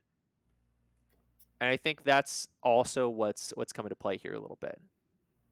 And just to talk about it, there was the night, the Genesis, right? It wasn't just Function or Nightclub or something like that, right? It was third at Genesis. IBDW? 9th at Pound. 9th at Pound, excuse me. 9th Pound, 3rd at right, excuse me. Never mind. You've been kicked. There we go. And by the way, don't even bother to bring your ass to CEO. Right. Man, wow. That's just... You got to get the April IBDW really throws me off. right? Like, I have to look this up again. Because it's blowing my mind. But I think you do have a valid point. Is that it is very... I mean, speaking of valid, it's valid for top players to feel this way because the way that this is done is pretty laissez-faire, and I think that's in a way... Oh my god, it was Genesis. Of course, he played Jmook. I'm so sorry. Play Jmook. He played Jmook twice. I think it's in a way that's pretty intentionally laissez-faire to allow for voters to not feel like they're told what counts and what doesn't, because part of that is that it's impossible to tell someone that it... I think this is my conspiracy theory, is that like in the time after eligibility ends and while voting happens, I think that those events don't count, but it's hard to count out the perception, right? Right. So it's let's say I am watching S2J win 7 sets in a row at Verdugo. I'm not able to like Ludovico technique this from my mind suddenly, or just like Eternal Sunshine it. I'm not able to like never believe this happened. It does affect it in some way. So I've always been a fan of the sort of laissez-faire thing. But yeah, I guess this does lead to a good question. Like, are there more changes that need to be made to this? Is what we're dealing with right now maybe is indicative, and maybe is the top player attendance, some of which we've been seeing a lot of DQs, some of which we haven't been seeing players go to a lot. Is this just something that's going to happen from having something like this? Obviously, if you ask Blur, you should never have rankings like this at all. But I mean, like, are there new rules that happen? Is there a different framework that needs to be had? Chroma, I don't know if you have any ideas for that. I mean, it's food for thought, right? I mean, if we had a situation where we had some sort of tennis rankings based system, I know Blur's thrown this around with the core idea of just incentivizing attendance above everything. Like bad performances don't count, bad losses don't count. It's just placements, placements, placements, and just grind as many as you can until you have the number that you want. I mean, that accomplishes a goal of getting top players to enter a bunch. Maybe Mhm. that's what they want. Maybe that's not, maybe that's not going to be long term healthy. I think it's one of those things where we really try and solve this very platonic issue of like who performed the best over the year. And there are a lot of incentives and various other elements of scene management that come into it. And these are going to be, you know, outside of the very, seemingly self serving interpretations of the way that top players push back on this counting or that counting or how peaks should be or how longevity should be and various ways to kind of warp the narrative around like where you think you should be because everyone thinks they should be 2 spots higher than they should. There's also some very core conflicts between, what they want, what we want, what's best for the scene, which is a bunch of top players entering as much as they can in a healthy way. I don't know where that ends. It scares me. I've always thought that maybe the best thing is if the rankings were just somehow not important, but they always turn out to be, right? People like lists too much, Chroma. They like lists, they like accomplishments, We like it. We being are all, years. We we are like also ego. growing up with a I guess not growing up. We now have a generation of top players who have grown up through the Melee scene with the top 100. Right. It was different Yeah, in 2013 or 2014 because there was already this set in mind. You listen to Cody. I think Cody's really he's very interesting to. God, I say interesting all the time to this episode. He is a player to watch that has always like tickled me in a way because it is very funny how like ranking centric he is and how he feels like he is someone who would be like our crew, right? Someone who is very knowledgeable about set history, very like wary of like, oh well, this person, they don't do well against that. Um, but he is also a top 5 player. And I've seen his like I think hey top player ballots we've seen them all. Cody is by far probably one of the more qualified people we've seen do Yeah. it. So there is Oh something yeah. to be said for that. But you have the other end of it where like yeah, it'd be great for a world where top players don't say, well, what does this do about my rank? I don't know. It's something where there are pros and cons to every single way you could go about it. I would love for there to be some way to let players know that it is good to enter events. And I mean, personally, me myself, I think how I've been thinking about this recently, maybe not always how I've been voting, is that going to events and showing off your stuff, that is a big thing to me. You look at M2K, we ranked him 10th. I think he went to 3 events. I don't think I would I do did that not rank him again. 10s. I actually I ranked him much lower as a result of that. and Because and I part of that was agree. just because his head-to-heads versus people in the top 10 to top 30 were absolutely not convincing. And if he'd Mhm. entered 3 more tournaments, it probably would have been. But no, that's not where I put him at all. Yeah. There is definitely the concept of, well, I don't want to enter a local. I might lose. And it's like, I thought you're a top player. Aren't you like confident in beating these people? And like, aren't you confident that if you attend 50 locals, or that's a lot, or if you attend Yeah. 20 locals during a year, you'd win most of them? Like, aren't aren't you confident that that's the case? I thought you You were a also top get player, money. right? Right. And so there's this notion of like, if you avoid all these events, are you now depriving yourself of a situation where you can sit down next to somebody and figure them out? And I think Cody is incredibly confident when it comes to that. I mean, who were warming up against each other basically before finals? I think was it J Mook and IBDW? I don't know about that, but I will say it No, from that's personal not. experience. Like Leppin and Zane were just warming up against each other for huge Oh, amounts of true, time, very right? true. Yeah, Yeah, yeah. they were. Yeah. We IBDW reminds me of someone like that too, where it's just, yeah, I'm he's confident done if it. we play and we get into that, cave for a while, I'm gonna figure you out. I think IBW is someone who he has been said by name and he's been said by placements this episode a lot. Mhm. I don't think he's really a problem. I mean, he came up with No, the very incendiary statement that we shouldn't count regionals, and obviously that we did got to drive talk me about insane. that. I think it was a bad opinion, but I actually don't think that he is like, you know, public enemy number one and all this stuff. No.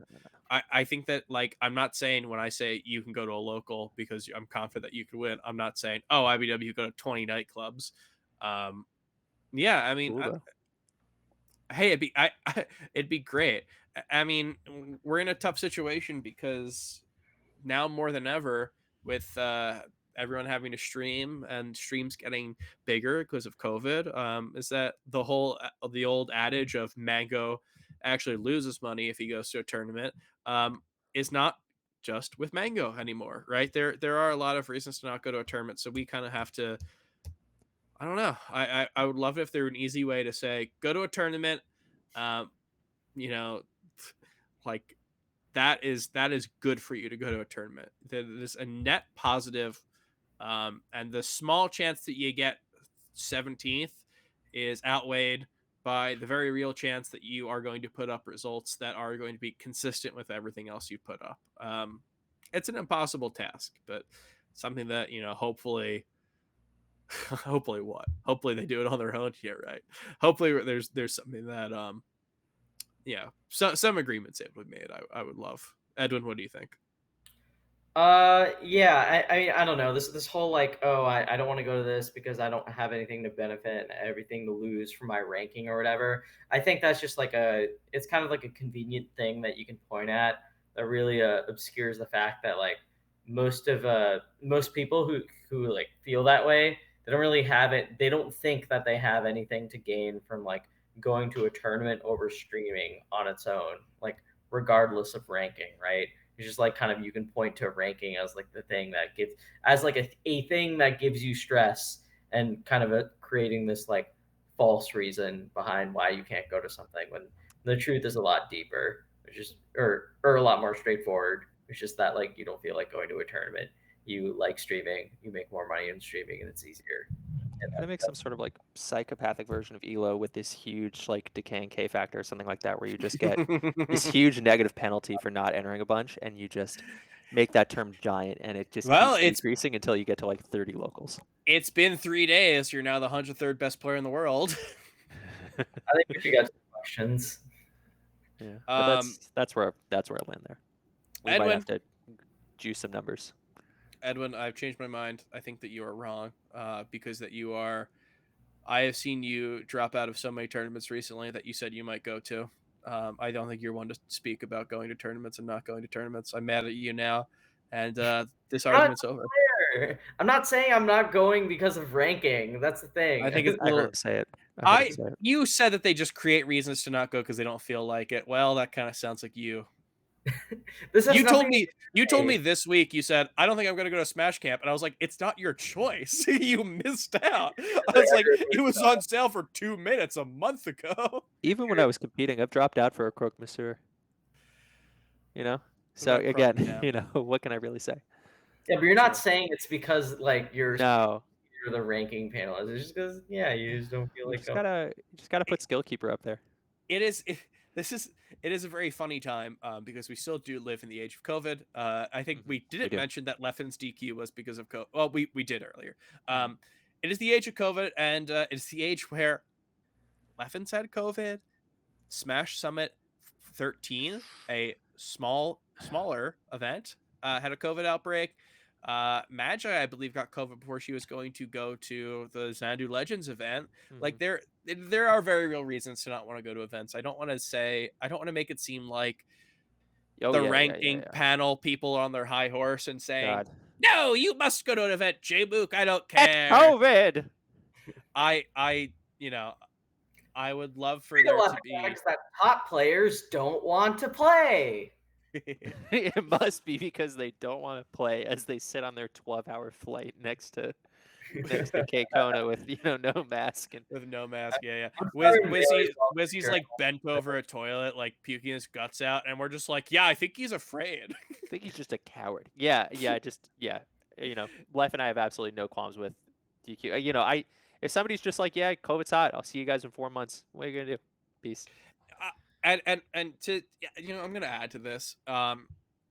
IBW, he said that he was going he's going to CEO for Panda content. I believe he's going to be involved in an exhibition thing. I don't know if I even should have said that, but who knows? Oops. I don't even actually. I'm not sure if he is. But he will be there for Panda content, as he said. You know, the way that top players get signed up for stuff is that he might have just got signed up for singles. He might not have done it himself, right? Yeah, that does I happen, right? like don't want to point.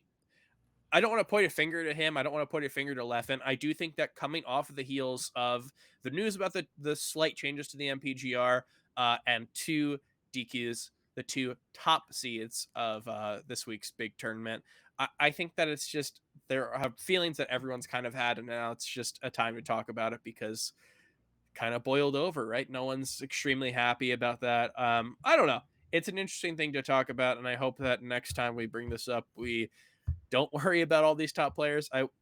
One thing I will say, Mango retired and has gone to more tournaments since than like any other top player. so That's a retirement. so that is a Melee retirement. So maybe that's the key is we just need hey Cody, maybe retire. Yeah, I mean, I also want to say it's the busy season, right? I mean, there's literally a Canada major next week. We have CEO, we've got Gamo, we've got Double Down, we've got Phantom, It's we've summertime. got who knows how big that Minnesota 4M tournament's going to be, but it's going to have some cool people there. We've got Fate. We've got Smash Factor We've that got weekend Wave too. Dash. We've got Wave Dash the weekend after. We've got Shine. We've got before that, we've got Smash Con. yeah. It's insane. I mean, you know, so as much as I'm complaining now, I think players are very smartly understanding this is a long sprint. Yes. And And if so you we'll look see. at someone like ABW, we've centered on him just because It's so not fair. he Yeah. is someone who spoke up. I don't think he's the issue, and I don't even know if there is necessarily an issue that can be pointed at someone. If there is, he's not the guy. He made a tweet of all the events that he's signed up for, and it's a So lot, many. right? And that is what I want to see, right? That's the end goal. Is I want to see top players do that if they're able to. If it is, you know, if you are a top player and is financially available for you to go to an event without having to say, am I eating this month? I think that should be the goal, is to go to a lot of events, because I think that Melee is better that way. And I also think that in the way that affects you personally, I think that it needs to be said that it is good to enter events. We want to encourage that, right? We want to encourage what IBW is doing in terms of going to a lot of tournaments. Load management.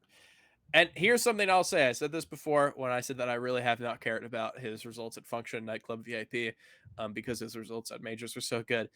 If you go to a lot of majors and you go to a lot of regionals and you do well at every major and you do shitty at every regional, I probably really don't care too much about those care a little bit. regionals. I do care. Care a little bit. You care about them though, right? Like I am a person who values for upsets. I value the person who makes the upset more than the person who gets upset. That is personally how I view it. I think the person has more to gain from beating IBW. Man, it's always IBW. Let's say Leffen. I think Mega Christmas has more to gain from beating Leffen than Leffen has to lose from losing to Mega Christmas. Yeah, and there are a couple reasons for that, but I'll leave it there. I think that's a good point to leave this. This is definitely like a Pandora's box of way to talk about this. And coming up on the top 50, you know, coming up in the episodes that we're going to have in the future is going to be an episode about the top 50 because we've got that coming. So I think it's probably best to leave this here. Chroma, you've been on the show before. You are, of course, in the Patreon chat. You have seen some of these things. We love to ask our patrons some questions. And we just talked about it last week. Fucking hits. They have been coming out with incredible questions week after week after week after week. In fact, the fact that we used to make fun of them for bad questions feels like such a distant past to me. And yet here we are. I gotta say we've got some interesting ones. I think we should still make fun of them. Otherwise the quality won't. You know? Well, this week more than others, I think might might deserve it. So I'm gonna ask you one from Superstar SSB Seal. This is you know, we all love Seal. Seal gives us great questions every week. What is your favorite commentary block that you've been on, and what is your favorite commentary block that you've watched? Oh God, yeah, that's a fantastic question. What's my favorite commentary block that I've done? That is a really good question. Yeah, that is a good one. I think, like, I look back, Vish and I have had a bunch of bangers that I always forget about, which is always a good time. Like Genesis 5, really enjoyed, if that was right. Yeah, I think it's Genesis 5. Shine, of course, was always really fun. Favorite commentary block, probably something where I'm just doing deranged stuff nearly the entire time, like with Mikey and Jack at Shine. I think we had a really fun one. I really actually like the last couple I did with Zane and Slime at Function. I actually really enjoyed those. That was a lot of fun. Favorite commentary block I've ever seen. I guess that's got to be like the entirety of Genesis 1 from Brandon and Phil, who just basically carried the whole thing all the way through. Yeah, they would just sit down and just basically stream the entire tournament, and just they bring people over to talk to them, and it'd be funny, and you felt like you were there and you knew it. I think that one, a couple of Hindog ones I've also really really loved. Blur commentating doubles just hits a great little spot in my heart for me. And then like Hindog and Apple, I think for different reasons, for very chaotic reasons, I think. But I'll leave it there. Those are all very good. Yeah, Brandon and Phil, I think. I mean, obviously, us on this podcast, I think we extol their virtues every single week.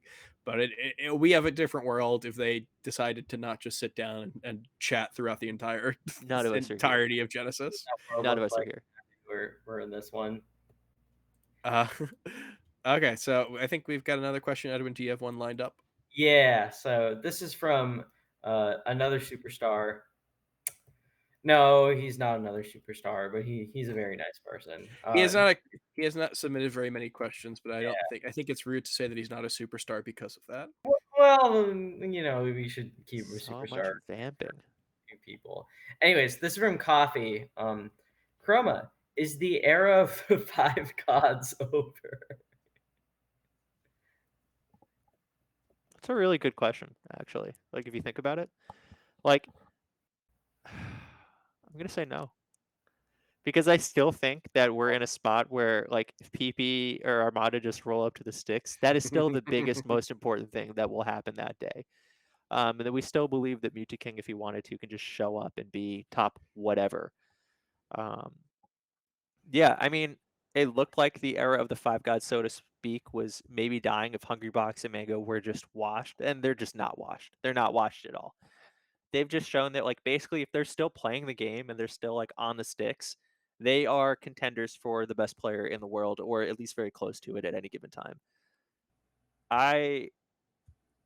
Yeah, I mean, it's funky. Mango is the most committed to watching the era die, just playing as long as he can until he's literally getting, like, 17th at everything. But he can't do it. He's still winning. Even now, it's always the cycles. I don't think it ever ends. I think there are just, like, we lose them to retirement, but I don't think the era ever ends. I think we are finally facing the first year where it's possible that one of them will not be the top player of the year. And I know COVID helped with that a bit. I think it's unfair to say that Zayn was not the best player in the world in 2010, 2020, and 2021. But Mango is still a contender. I mean, True. The era of the 5 gods is such a funky thing. I mean, do you say that Leffen killed it? Do you think that, like, the first goofy losses they take, did that matter? I think if you look really, really closely at the hagiography of, like, them never losing outside of Armada, there are a lot of really funky losses that you maybe have to ignore. So no, I think the era of the 5 gods is still going. Hey, I mean, Armada is top 20 in the world when it comes to 70-star speedruns in Super Mario 64. So if he's doing that, is it really ever over? No. Yeah, I had this idea a while ago. It's not even. I just wanted to explore this idea, this like concept before in a video, and just never got around to figuring it out. Also, I think like the more I thought about it, the more it's probably just wrong. But I really wanted to like explore the idea of just like a kind of like a view of the quote unquote era of 5 gods, but from the perspective of like, or like the commonly cited era of 5 gods or whatever, but from the perspective of just like saying that it never happened, that like there is like that the era of 5 gods is like a total pure marketing myth that never actually happened. That I do have to say, like, from the context of them literally winning every major. Unfortunately, it was kind of a thing. It That- was kind of Like that's the tough thing, right? Like that did happen, yeah. yeah, Edwin, And it it stopped sounds like happening. it sounds like you kind of got owned, unfortunately. Yeah. I was You were gonna explaining. you were gonna write a video about how the Five Gods there So I was cut never an that error of off the really Five fast. Gods, Like, and I then you guess looked at the it's data, and there was an error of the Five Yeah, the Gods. thing is, it's like there was definitively a period of time in which 5 people yeah, won tournament. they just won It every tournament, and it's Leffen like won a one, and it was insane. 4-minute We all video. lost our minds. And then It's a Pluff did. 4-minute video, and like halfway through, you're going like, Yeah, I wow. gotta admit, it really does seem like this was Yeah, more. We like- should make that video. We should still make that video of it, which is like 3 minutes. Like, wow, they won a lot of events. I could defend myself going like full contrarian. I think my reasoning was that like it never felt like there was a moment where like any 5 of them could win, right? Like they always kind of like it was always one of either like PP, Mango, or Armada seemed like very solidly. Yeah, and then else. H Beast for that while. Yeah, and then H Beast later on, but Each like King like yeah, once every 2 years. Music was like once every like blue moon, right? Like so Legend. I think that was the reason why I wanted to deconstruct and be like, oh well, they were never like 5 gods. Like There were 3, yeah. There were There were- 3, and there were 2 really, really good players who always placed top 5 and didn't get upset, and would Sumo sometimes Hell win. for sure. and then the more I looked at it, like I saw the list of tournament winners until like Leffen won Beast or like CEO or whatever, and I was like, do I really want to die on this hill of like the era of 5 gods not existing? Yeah, I guess now Maybe they're like engagement is good enough. there are Well- people that win majors, and you're not that surprised when they lose to people Mhm. outside of like maybe the top 20 even. You're just like, yeah. And so in that sense, like, sure, I guess it's over. Edwin, I think you owned yourself. I own myself too. Let's keep going before we get another own. So this one is from Jack Zill. This one is from fellow CEO commentator Jack Zill. This is what are your red lines? What are the red lines you have for selling now? I read this as Jack just asking himself, like, what have I become? Have I become too much of a beast? Absolve all of our sins. Are we please. the baddies? Yeah, I mean, if you're doing something that's just explicitly harmful to the ecosystem, generally always bad, whether that's Captain Planet or whether that's esports. If you are making things like openly unsafe, just to go back to like Thunder Gaming, right? Like if you're looking at the commentary lineup and it's like, oops, all offenders, that's not a good sign. Like you probably shouldn't be doing that. Yeah, I mean, it's hard to discuss specifics, right? But you should always be asking yourself that. You should never be like, nah, we're good. I refuse to admit, or I refuse to accept that like they had to have known. Like Oh, it had to have been like intentional. Like they would know. It's like they're purposefully setting themselves up to get owned, right? Like they're like. I honestly think. Oh, sorry. Go ahead, Edwin. You should finish this thought before I go. No, ahead. that was it. You It should was finish this thought in the question that Chroma was asked, as he is a guest. No. on the show. I don't mean it like that, but I I'm gonna go too far if I don't have the No, yeah, sounds good. guardrails. No, yeah, I mean that's all I'm saying, right? Like I refuse to admit that with Thunder Gaming specifically, like they have to know the kind of like pushback and like pretty like annoyance and like upset, like how upset people will get. Like they had to have known it and been like, yes, this is how we promote our event. Like I can't believe it. I think the big issue is that number one, they know that their brand is toxic in the community. So even if they do everything right, they probably still get roasted by a lot of people. And number two, I mean, there are a lot of people out there in the broader influencer esportsy world that are like, they got done dirty. Bring our boys back, And I think there's always going to be that element, and I think that element is very, very strong in those circles. And so I don't think they don't know. You know what I'm saying? I think this is like, we're bringing them back. Yeah, even hearing you say it, like I know you're saying it like because that's what, like the thought process of these people. It literally makes my stomach churn. Oh my god. Chroma, I guess the question here that I'm getting from all of this is, are you doing top 8 at the Thunder Gaming tournament, or are you just going to be doing pools Well, I thought you and I were in the dunk tank with the porn star? with the sex worker, who I don't think did anything wrong. I don't- He's catching strays. I guess it's a This children's is tournament, but actually a question I have. Would porn star be under the sex worker? I guess so, right? It's a big umbrella. Yeah, I don't. I Yeah. feel like I'm not understanding the question even. I guess I don't know. There's a lot of things, a lot of occupations that can be sex workers. I guess Mhm. it's not as descriptive as maybe I think it could be. Is my thing. I'm saying let's go back to some very specific terms to let you know. Yes, I'd like to announce that Wheat and I are doing top 8. And the adult actress. You know what? Actor. I like to say actor, gender neutral. Actor. The adult actor Actor. will be with us. Yeah, make some In friends. in the dunk tank. I think there's like Jello shots after every star KO or something. But like, you can go to that event and meet maybe like 3 whales, and you can convince them to spend money on Melee in a way that you could justify as net good, right? Right? Like, it's cool that we're doing this, right? Okay, All right, Chroma. but to go Chroma, on. hear me out. Yes. NFT tournament. Yeah, they Is that should. NFT people should not have their money. I should have their money, and I should spend it on things that are cool for the scene. I've always been saying this. Yeah, it'd be really fun to, what if you hosted a tournament? We convinced some NFT guys. Some bathing apes guys or whatever it is. So it's some sort of ape. I There's believe apes this one. involved. It's all I I believe know. this one is bored, not necessarily bathing. Yeah, we convinced him to throw a tournament. Leffen makes $10,000 for getting third. Yeah, Zane gets his own NFT. I don't know if wins the that's even monkey. maybe that's not even a better prize, but who knows? Maybe at the end of the day we line some pockets. So uh it's an interesting question. Did you answer Jackzilla's question, by the way? Do you Yeah, feel so like it's you basically okay?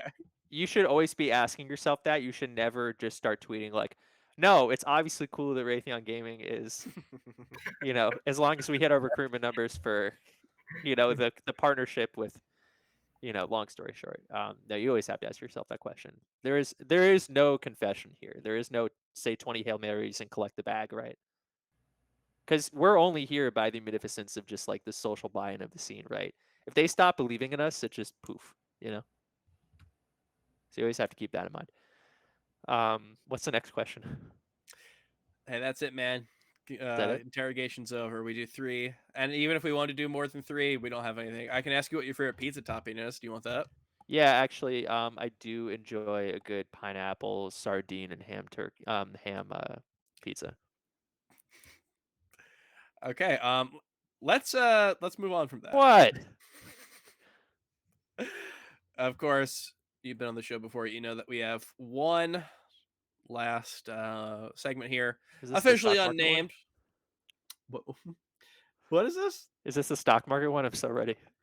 Oh my no, we stopped doing the stock market one a little bit ago. Agony. Edwin, Who's- ask him a question off your dome. Just one stock market question. Who do you think? If buy one, sell one, Crudo or Spark? Don't make me do this. Don't make One word answer. Buy crude to sell spark. Buy Crudo, sell Spark. All right. No one told me you said that. I guess I have to determine a winner now, right? Yeah, who gets the point? Chromo's emotional delivery won me over.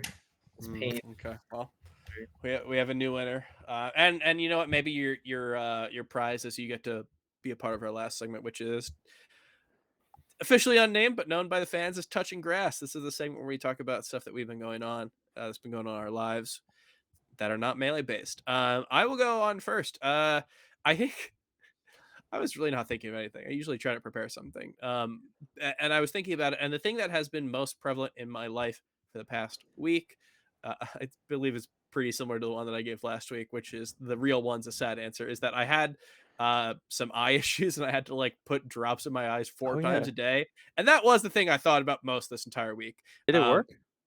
Yeah, my eye, I had like a permanently Okay. red eye, and now it looks beautiful and white. I was worried about that. Yeah.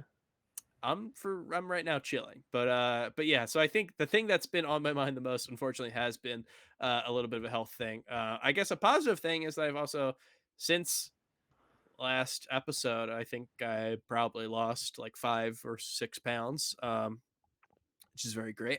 But what I'll use as my touching grass instead of the sad health thing or the happier health thing. I'll use something that's been on my mind for the past day, which is I watched a movie last night. This is a movie that I've heard about when it came out. I wanted to see it in theaters.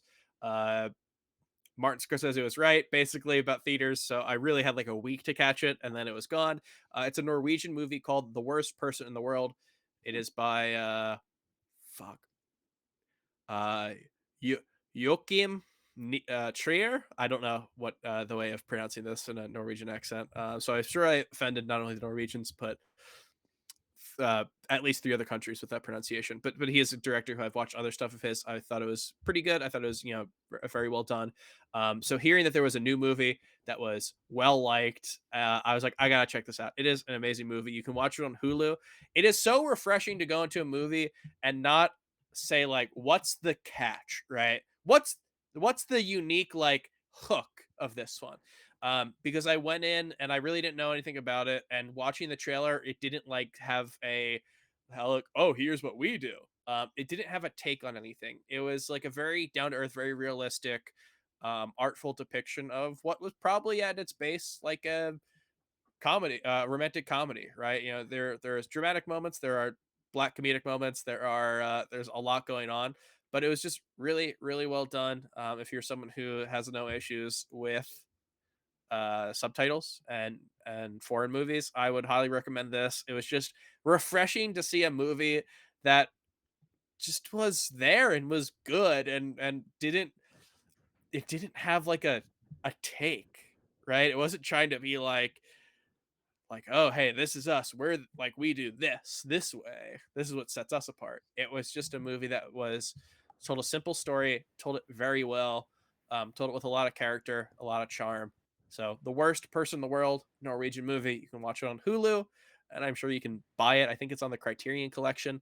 Would highly recommend. Edwin, you've been changing your hairstyle 3 different times during this episode. What are you up to? What have you been up to recently? Watching movies similar to you. So first off, I just want to say this movie, RRR, Everything Everywhere at Once, all bangers this year, right? I will say, unfortunately, I'm going to bring up another movie right now that I watched over the weekend. I watched Master of Disguise for about probably the 20th time in my life. Jesus What? Christ. Time that I've seen it. Edwin, Why? you gotta I saw that in gotta theaters. stop doing this. I just wanted to watch it again. It was on HBO. It's the 9/11 thing, isn't it? It made me feel like 9/11 was worse. Yeah. 9/11 was pretty bad. Yeah, so Hey, look, Melee Stats. This is the official Melee Stats statement on 9/11 is that we do believe it was pretty bad. It was not chill, man. yeah, so I think the thing with Master of Disguise, what I think is really interesting about it is that like I think so it's very unfunny. I didn't laugh a single time during the movie. I think the characters are not like particularly compelling in any way. I think Why do you watch it? it's not funny. The relationships aren't really that compelling either. But I do think that I think it's an interesting bad movie. I think it's almost like it's so unfunny, but it's kind of a fun, like enjoyable. Or no, it's not enjoyable. But it's like an interesting bad movie because there's so much effort put into the set design and kind of building this like alternate history world where like all the biggest current events that are actually the result of like the Disguisey family playing like a big role somewhere, right? So it's like when Abe Lincoln was giving a speech, like it was Zoolander. able to be done because Zoolander has that too. It's all male models and it's funner. Yeah, no, Zoolander's a much better movie. But I think, like, there's a lot of effort in Master of Disguise put in the set design and into kind of like building this like little weird disguisey world, right? It's one of the most interesting 3 out of 10 movies I've seen in a long time. There's like so little substance in the movie and so little of like any brains, but it has like a weird soul in there somewhere. You Like, just love pain. I just think it's a very interesting I think bet. everything that about you has led me to believe over these past 5 years or whatever has led me to believe that you like to be mad and you like to feel pain. Well, one last thing I'll say about Master of Disguise is I think that actual runtime of like the movie itself is 65 minutes. So Wow. it's very bad, but it's kind of like watching a like when Hbox played Johnny and Shine grand finals. It's kind of like you had the different Hbox sets, which were just like long and grueling and like hard to watch and like boring. Then you had the swift, like quick, like painless deaths where Hbox is like granting it's like granting mercy, right? Sort of like mercy through a quick death where Hbox just like 6-0 someone in like 6 minutes or whatever. That's kind of what Master of Disguise feels like, but like the movie is Hbox and like you as like the viewer are like the person getting 3-0'd. And like Edwin, I've got a few questions for you. here, can I say one last thing? Oh my God. So I mentioned Please. the movie runtime is like the movie itself is like 65 minutes or so, but I think the official runtime is like 85 minutes because the credits have a bunch of outtakes and scenes. Okay, And that was one of my 20 questions, so minutes. that answered that. Edwin, my second question is, what is this movie's connection to Smash? There is one. Do you know it?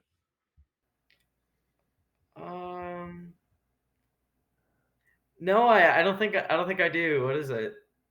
So of course we know that Dana Carvey deftly played Pistachio Disguisey. Who played a young Pistachio Disguisey? Not Zach or is that or like Cole? Are you serious? Zach and Codeine, baby. Oh wow, he Dylan played Cole Sprouse. Cole Sprouse played young Pistachio. That's Now crazy. this is a movie that, by your own admission, you've seen 20 times, and you said you saw it this week. We gotta get them at a tournament again. Maybe We're we so do. much cooler now. I heard that at least one of them was dump truck. All right, I take it back. Sex worker. Is that the term? Jake Chroma. Yeah. Give me 2 more minutes, man. What's been going on with you? All right. Yeah. Just to go to the chat, Rich walked in as soon as he started pronouncing a Norwegian movie title for the first time. He is upset.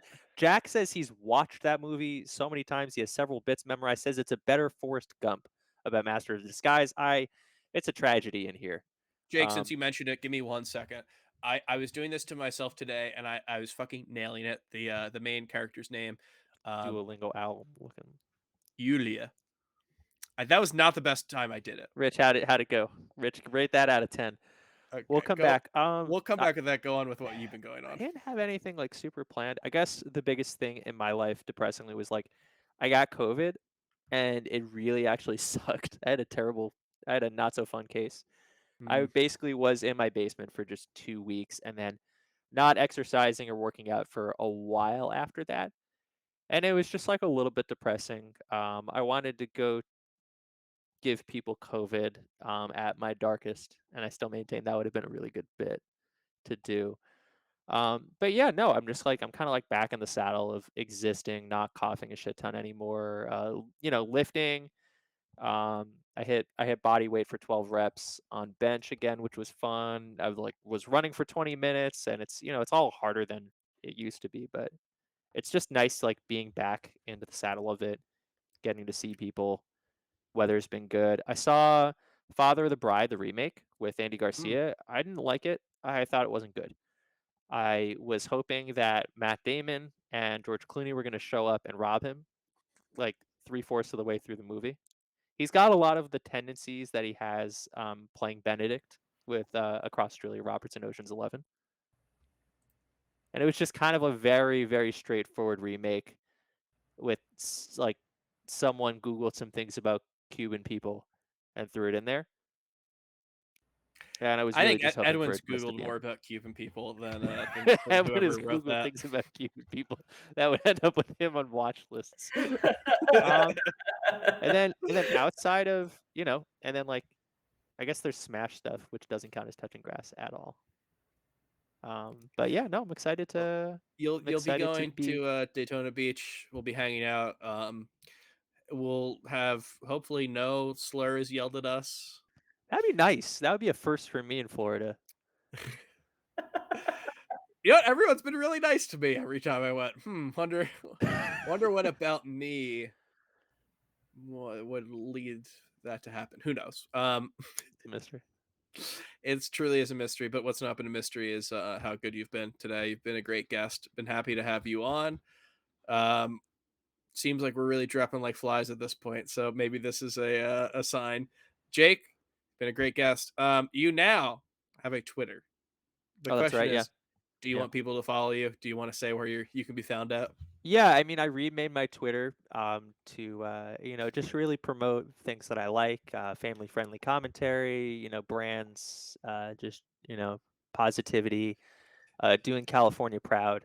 You've been talking to me recently about how you actually think that IP laws need to be changed. That it like it's usually a certain set number of Uh, years after the original artist's death. I give it 50.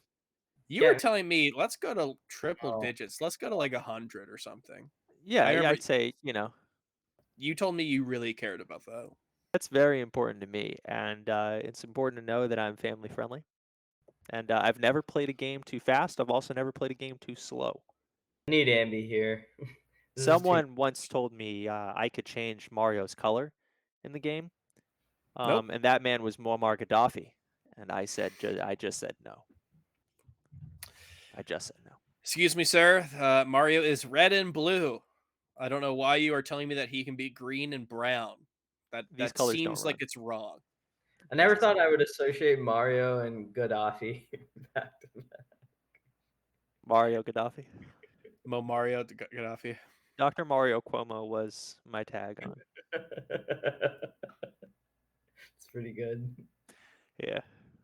That's me. But yeah, you can follow it. It's I think like Chrome09, like CHROMEOHNINE. And yeah, I guess I exist there now again, which is delightful. It's very cool to see you existing. People can perceive you. That's what we love around these parts. Getting perceived. We're And all if you about. want to, if you of Wonderful course you want to perceive any of us, you can do so at a variety of places. You can perceive us over on YouTube. Our long form content is going to be over on the Melee Stats channel. And while you're there, you can catch episodes of the show and other stuff on the Melee Stats Archives channel. You can catch these episodes live, twitch.tv/Melee Stats, and head over onto Twitter at Melee Stats Pod. You can find all of our regional results posting every night. You can hang on. You can hang on. Check out meleestats.co because you can find Monday Morning Marth and When's Melee there. And if you just love everything you do, we do. Man, I think this is the most I've messed up in a plug read. And it is also the first one I've done since being announced for a very big commentary gig. Well, you're nervous because Edwin did threaten to get us banned from commentary from every event through this event, and he hasn't done it yet. So I'm just waiting until it comes. Edwin told me that he kept trying to trick me earlier in the show. This was before the show went live, but he was recording it. He said, "Wait, what comes between Project L and Project N?" And he like Ambi, had I his need him. he had This his is like fun. phone up to the camera, like it looked like he was recording it. Oh my goodness. But of course, if you love everything that we do and you want to support us, patreon.com/melee stats. Chroma, so nice to see you here, and it's going to be nicer to see you in beautiful Daytona Beach, hanging out with you and doing some great work for the for this wonderful Panda Cup circuit with a beautiful community effort Orlando and all of the wonderful people there. It'll be fun. Mario will certainly be fighting some larger opponents. Mario might have a new foe, which is very fun for everyone. Edwin, this takes a big man to come onto an episode like this. Yeah, with two superstars like you two, big shots. I am humbled by the appearance of my Nintendo overlords. It takes a big man to come on a show like this, so I really do appreciate it, and I appreciate everyone for watching. Thanks, we've been having a little bit of a fun episode, so thanks for sticking around. And yeah, next week on our bi-weekly show, we will be around. You can catch us. We're going to be talking about CEO, of course. Then we're going to preview Gommel. Is that the next stop with the Panda Cup? Jesus, we're going to be talking about Gommel, the next stop on the Panda Cup, Smash World Tour event, and just probably the next big major that we have. Should be super fun. Make sure to tune in. Peace. See you guys.